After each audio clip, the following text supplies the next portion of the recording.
తిరుమల లడ్డూకి వినియోగించే నెయ్యి కల్తీ అయిందని సిట్ నివేదిక స్పష్టం చేసినా వైసీపీ నేతలు ఇంకా వక్రీకరించి మాట్లాడటం దారుణమని టీడీపీ ఎమ్మెల్యే ధూళిపాల నరేంద్ర అన్నారు.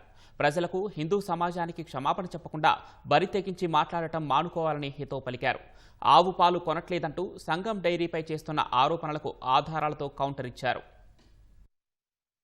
స్పష్టంగా సిట్ రిపోర్టు కల్తీ జరిగిన విధానం గాని, ఎక్కడ ఏమేం కొన్నారనేది గాని అంకెలతో సహా నిరూపించినా కూడా వీళ్ళు ఇంకా నిస్సిగ్గుగా దాన్ని సమర్థించుకునే పరిస్థితుల్లో వీళ్ళున్నారు. మీరు ఇంత మహాపాపం చేసినా కూడా ఈ రోజుకి పశ్చాత్తాప పడకుండా, ఆ దేవదేవుడిని క్షమాపణ అడగకుండా, ప్రజలకి క్షమాపణ చెప్పకుండా ఇంకా బరి తెగించి సమర్థించుకునే పరిస్థితుల్లో మీరు, మీ నాయకత్వం ఉన్నారనేది స్పష్టంగా కనపడతా ఉంది. ఇది సంగం డైరీ ఎక్కడెక్కడ కౌ మిల్క్ మేము ప్రొక్యూర్ చేస్తున్నాం అనేది. చిత్తూరు జిల్లాలో 68.3% చేస్తున్నాం, అనంతపూర్ జిల్లాలో 13.7% చేస్తున్నాం, వైఎస్ఆర్ జిల్లాలో 6.1% చేస్తున్నాం, ప్రకాశం జిల్లాలో 7.2% చేస్తున్నాం, వెస్ట్ గోదావరిలో 1.3% చేస్తున్నాం, గుంటూరులో 2.59% చేస్తున్నాం. 5,11,217 కేజీల ఆవు పాలు ప్రతిరోజు సంగం డైరీ వివిధ జిల్లాల్లో మేము సేకరించడం జరుగుతుందని తెలియజేస్తా ఉన్నాం. మరి ఈ ఫాల్త్ గాళ్ళు ఏం చెప్తారు?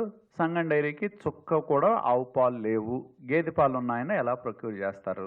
అయ్యా, మీ కళ్ళు ఏమన్నా పోయినాయేమో చూడండి. నేను అందుకే ఛాలెంజ్ చేస్తున్నా. మరి జగన్మోహన్ రెడ్డి గారు వస్తారో, లేకపోతే మా శకుని మామగారు సజ్జల రామకృష్ణ రెడ్డి గారు ఆయన బృందం వస్తే మేము ఎక్కడెక్కడ ఆవు పాలు పడుతున్నాం నా ఖర్చులతో నేను తీసుకెళ్తా.